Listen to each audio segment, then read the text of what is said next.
பெருசு பையன்லாம் அந்த நிலாவுக்கு சாங் டெடிகேட் பண்ணும்போது நான் ஏன் என் சூர்யாவுக்கு டெடிகேட் பண்ணக்கூடாது? இப்போ நானும் என் சூர்யாவுக்கு சாங் பாட போகிறேனே. இது என்னோட ஃபேவரட் சாங். அதுவும் இல்லாமல் இது சூர்யாவுக்கு டெடிகேட் பண்ணால் சூப்பராக இருக்கும்னு நினைக்கிறேன். பாடட்டா? நீங்கள் கேட்க ரெடியா? I'm always waiting, baby.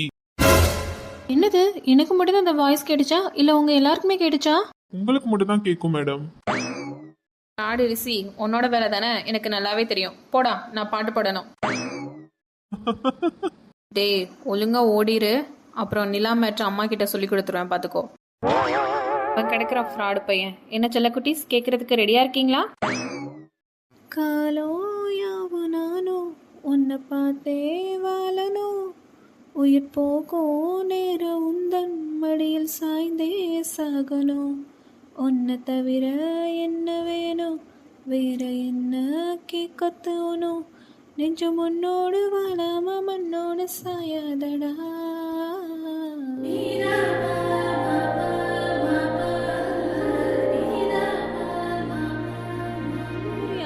நீ எங்க இங்க, அதுவும் இந்த நைட் டைம்ல? அது என்னமோ தெரியல, என்ன மாயமோ புரியல. உன்னை இப்போ பார்க்கணும் போலயே இருந்துச்சா, அதான் ஓடி வந்துட்டேன். அப்படின்னா நீ தான் இவ்வளோ நேரம் ஒளிஞ்சு நின்று எனக்கு கமெண்ட் கொடுத்துட்டு இருந்தக்கா, அப்படித்தானே சூர்யா? உனக்கு சர்ப்ரைஸ் கொடுக்கணும் தான் வந்தேன். ஆனால் இங்கே வந்து பார்த்தா நீ எனக்கு சாங்லாம் டெடிகேட் பண்ணி எனக்கு தான் சர்ப்ரைஸ் கொடுத்துருக்க. ஏ சூர்யா, சடனாக நீ இந்த டைமில் வந்து எனக்கு சர்ப்ரைஸ் கொடுப்பேன்னு நான் நினச்சி கூட பார்க்கல. ஏன் ஷாலினி, நான் இப்போ வந்தது உனக்கு பிடிக்கலையா? சூர்யா, என்ன சொல்கிற நீ? ஆக்சுவலாக எனக்கு இந்த சர்ப்ரைஸ் ரொம்ப ரொம்ப பிடிச்சிருக்கு. நானும் உன்னை இப்போ பார்க்கணுன்னு தான் நினச்சிட்டு இருந்தேன். ஆனால் நீ வருவேன்னு நான் எதிர்பார்க்கவே இல்லை. நான் தான் ஆல்ரெடி உன்கிட்ட சொல்லியிருக்கேனே, எனக்கு எப்பப்போ தோணுதோ அப்போ உனக்கு சின்ன சின்னதாக சர்ப்ரைஸ் பண்ணுவேன்னு. அந்த சர்ப்ரைஸில் இதுவும் ஒன்று. அடுத்த தடவை வரும்போது தம்பதிகளோட கையில குழந்தையோட தான் வருவாங்க. என்னாச்சு இவளுக்கு, திடீர்னு சிரிக்கிறா? ஓய் ஷாலுமா, என்னாச்சு திடீர்னு சிரிச்சிட்டு இருக்க? அது ஒன்றும் இல்லை, சும்மா தான். ஏய் ஷாலு, ஏதோ ஒன்று இருக்கு, என்னன்னு சொல்லு.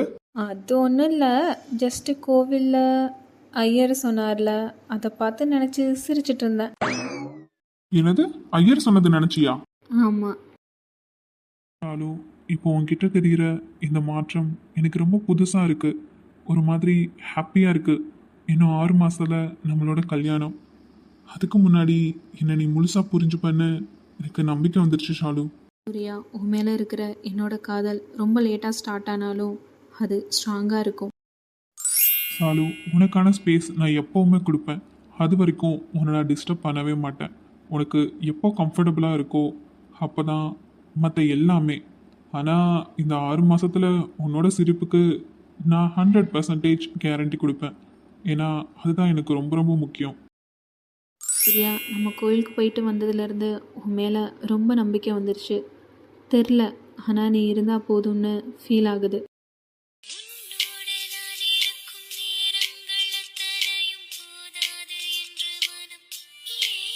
அப்போ அடுத்த தடவை கோயிலுக்கு போகும்போது? சூர்யா, ஸ்டாப். இன்னும் 6 மாதம் நமக்கு டைம் இருக்கு. ரியாலிட்டிலாம் ஓகே, ஆனால் ட்ரீம்ஸில் கூட எதுவும் பண்ணக்கூடாதா?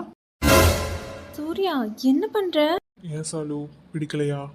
இல்லை, ஃபஸ்ட் டைம் என்ன ஹக் பண்ணுறல, அதான். சாரி ஷாலு, ஏதோ எமோஷ்னலாக உன்னை ஹக் பண்ணிட்டேன். உனக்கு கம்ஃபர்டபுளாக இல்லைன்னா சொல்லு, நான் டிஸ்டன்ஸ் கீப்பப் பண்ணிக்கிறேன். எனக்கு இது கம்ஃபர்டபுளாக தான் இருக்குது. இருந்தாலும் ஃபஸ்ட் டைம்லாம் அதான் ஒரு மாதிரி ஷையாக இருக்குது. ஏ ஷாலு, கமானியா, இப்போ தானே ஃபர்ஸ்ட் டைம், அதனால தான் உனக்கு அப்படி இருக்கும். போக போக எல்லாமே பழகிடும், சரியா? அங்கே பாருவேன், நிலா ரொம்ப அழகாக இருக்குல்ல? ஆனால் அதை விட என் பக்கத்தில் இருக்கிற பொண்ணு தான் ரொம்ப அழகாக இருக்கா. சூர்யா, இப்போ இருந்தே ஐஸ் வைக்க ஆரம்பிச்சாச்சு போல. கண்டிப்பாவி, நான் பேசுறது உனக்கு என்ன ஐஸ் வைக்கிற மாதிரியா இருக்கு? இதில் உனக்கு டவுட் வரையா? டன்னு கணக்கு ஐஸ் வைக்கிற இப்போ நீ. ஷாலினி, நிஜமாவே என்ன உனக்கு பிடிச்சிருக்குல்ல? சூர்யா, நீ சடனாக வந்து இந்த நைட்டை ஸ்பெஷல் ஆக்குனதுக்கு ரொம்ப தேங்க்ஸ். நீனா எனக்கு ரொம்ப பிடிக்கும்டா.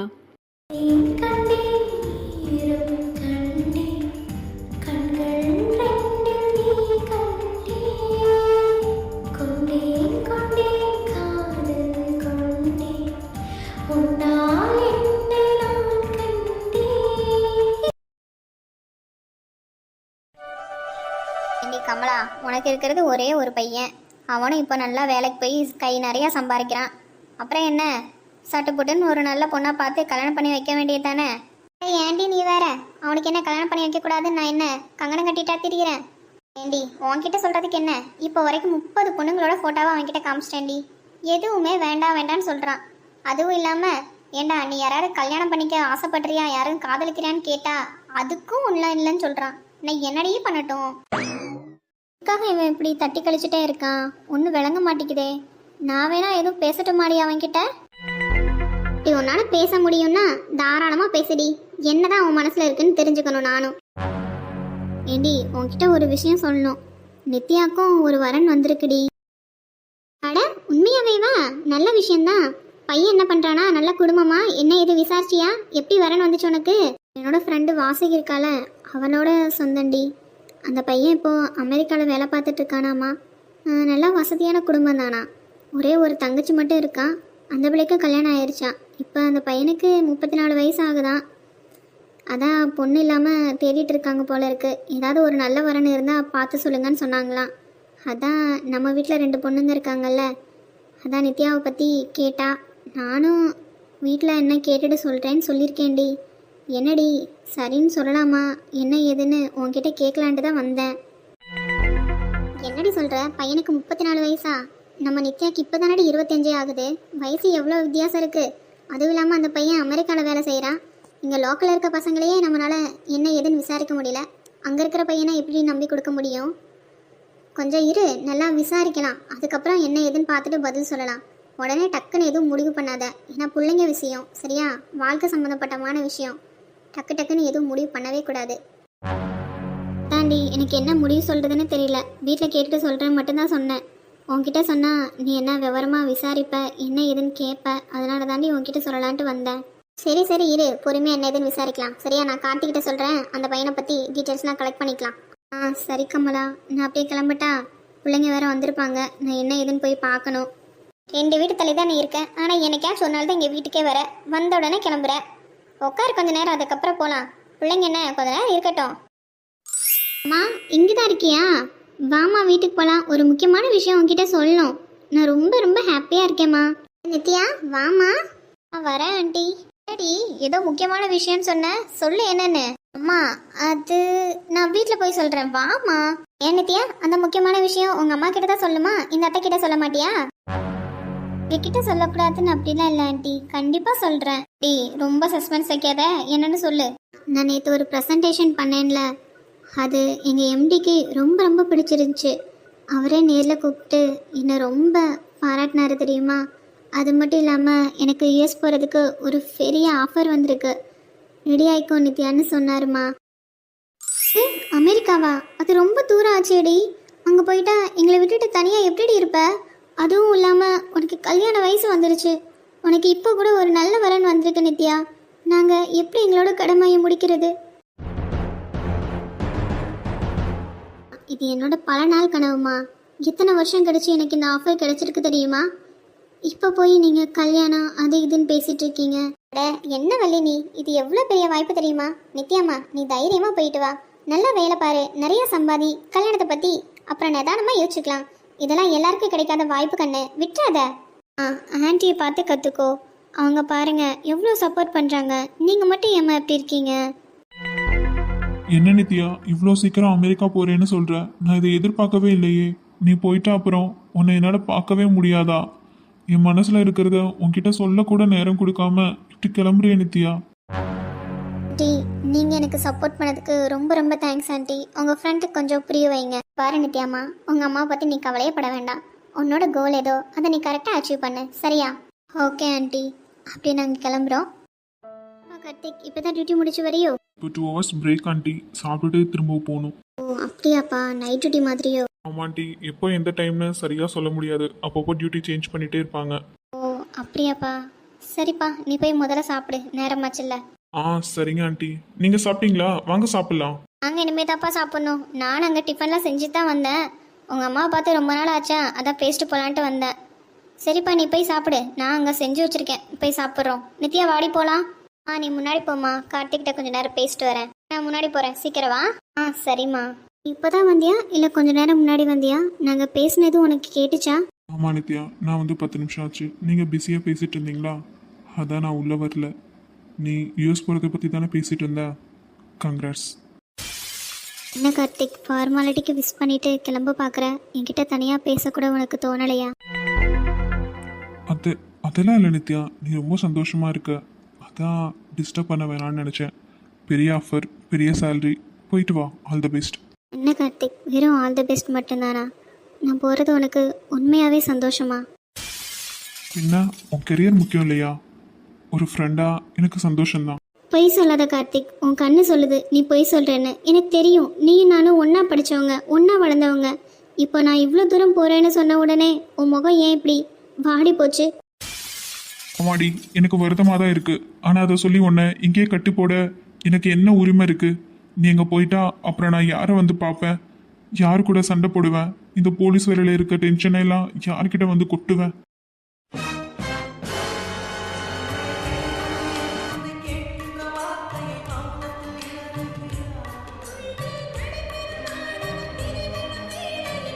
இப்போ அதே பயந்தான் கார்த்திக். இந்த ஆஃபர் வந்தப்போ எனக்கு சந்தோஷத்தை விட உன்னை விட்டுட்டு போகணுமேங்கிற கவலை தான் அதிகமாக இருந்துச்சு. ஆனால் நீயாவது போகாத நித்யான்னு, எனக்கு உன்னை பிடிச்சிருக்குன்னு ஒரு வார்த்தை சொல்லுவேன்னு பார்த்தேன். நித்யா, நீ என்ன சொல்ற? ஆமாம் கார்த்திக், எனக்கும் உன் மேலே நீ இல்லாமல் என்னால் இருக்க முடியாதுன்னு இப்போ தான் புரியுது. ஆனால் நீ ஒரு வார்த்தை கூட சொல்ல மாட்டேங்கிறியே. நித்யா, எனக்கு உன்னை ரொம்ப பிடிக்கும்டி. ஆனால் உன் கனவுக்கு தடையாக இருக்கக்கூடாதுன்னு தான் நான் அமைதியாக இருந்தேன்.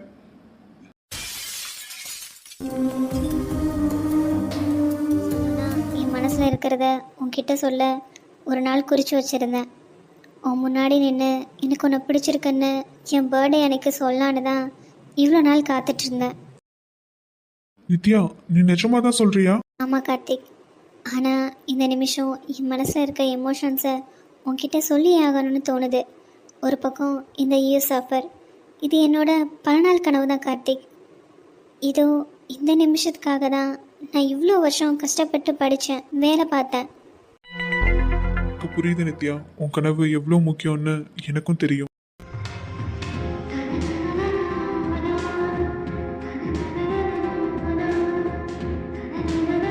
கார்த்திக், என்னோட கனவை விட நீ எனக்கு முக்கியம்னு இப்போ தோணுது. உன்கிட்ட சொல்லாமல் நான் அங்கே போயிட்டா என் மனசு முழுக்க ஒரு பாரத்தோடவே இருக்க வேண்டியிருக்கும். நான் உன்னை எவ்வளோ லவ் பண்ணுறேன்னு உனக்கு புரியும்னு நினைக்கிறேன். சத்தியமா நீ உன் கனவை எனக்காக விட்டு கொடுக்கணும்னு நான் என்னைக்குமே நினைக்க மாட்டேன். உன் மேலே எனக்கு இருக்கிற அதே காதல் உன் லட்சியத்துக்கு மேலேயும் எனக்கு இருக்கு. நீ போயிட்டு வா. ஆனால் உன் மனசில் எனக்கான இடம் எப்பவும் அப்படியே இருக்கணும். அது போதும் எனக்கு. கண்டிப்பாக கார்த்திக், என் மனசில் நீ மட்டும்தான் இருப்ப. நம்ம 2 பேரோட காதலும் இந்த தூரத்தையும் தாண்டி ஜெயிக்கும்னு எனக்கு நம்பிக்கை இருக்கு. வழியா நித்யா கார்த்திக் கிட்ட லவ் சொல்லிட்டா. இனி உங்களுக்கு லவ் மோட் ஸ்டார்ட் ஆயிடுச்சுப்பா. எப்படி இருந்தாலும் ரொமான்ஸ் பண்ணிட்டு வீட்டுக்கு தானே வந்தாகணும். நீ எங்க வா, வச்சுக்கிறேன் உன்னை.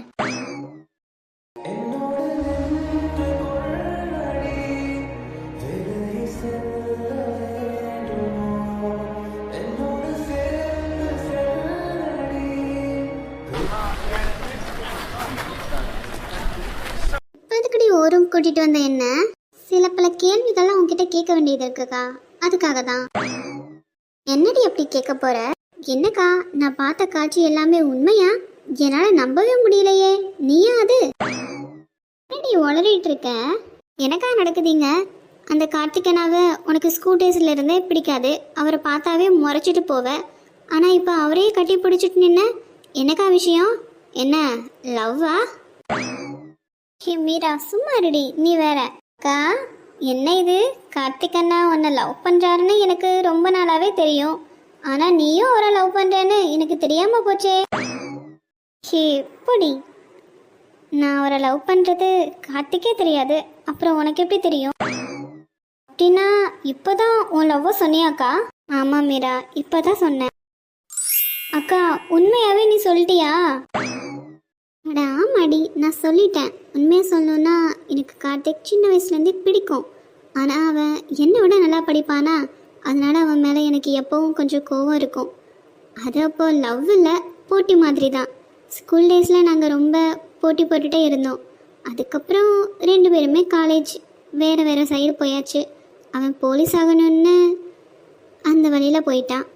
அப்போ எல்லாம் எனக்கு அவனை பிடிக்கும்னு தெரியும், ஆனால் அது லவ்னு நான் சொல்லலை. ஆனால் இப்போது கொஞ்சம் மாதமாகவே தான் எனக்கு கார்த்திக் மேலே உண்மையான லவ் வந்துச்சு. அவன் கூட நான் என் முழு வாழ்க்கையும் வாழணும்னு அப்படி என் மனசுக்குள்ளே ஒரு ஆசை வந்துருச்சு. அதுக்குள்ளே இன்னொரு விஷயம் நடந்துச்சு. எனக்கு ஆஃபீஸ்லேருந்து யூஎஸ் போகும் ஆஃபர் வந்திருக்கு. அது என் பல வருஷ கனவு. ஆனால் நான் அதை கார்த்திக்கிட்ட என் லவ்வை சொல்லாமல் போயிட்டேன்னா அந்த வருத்தம், அந்த தவிப்பு என்னால் வாழ்க்கை முழுக்க தாங்க முடியாதுடி. அதனால தான் என் மனசில் இருந்ததை எல்லாமே அவன்கிட்ட சொல்லிட்டேன். எனக்கு தெரியும் கார்த்திக் எப்போவும் என்னோட கனவுக்கு தடையாக இருக்க மாட்டான்னு. அதனால தான் என்னோட ஹாப்பினஸை மட்டும் இல்லை, அவனுக்கும் ஹாப்பினஸ் கொடுக்கணும்னு தோணுச்சு. அதனால தான் என் லவ்வை அவன்கிட்ட சொல்லிட்டேன். அக்கா, நீ இவ்வளோ நாள் வெயிட் பண்ணியிருந்தாலும் சரியான நேரத்தில் கார்த்திக் அண்ணா கிட்ட உன்னோட லவ்வை சொல்லியிருக்க. ரொம்ப சந்தோஷங்க்கா. அப்புறம் என்னக்கா, இனிமே எப்போவும் ட்ரீம்ஸில் டூயட்டு தான், நீ என்ஜாய் பண்ணு. போடி மீரா, பாரா எங்கள் அக்காவாது வெக்கம்லாம் வருதே. எப்படியோ அக்காவோட ரூட் கிளியர் ஆயிடுச்சு. அக்கா, நீ எப்போவும் இதே மாதிரி ஹாப்பியாக இருக்கணும் கார்த்திக் அண்ணாவோட சேர்ந்து. ஆனால் என்னோட காதல்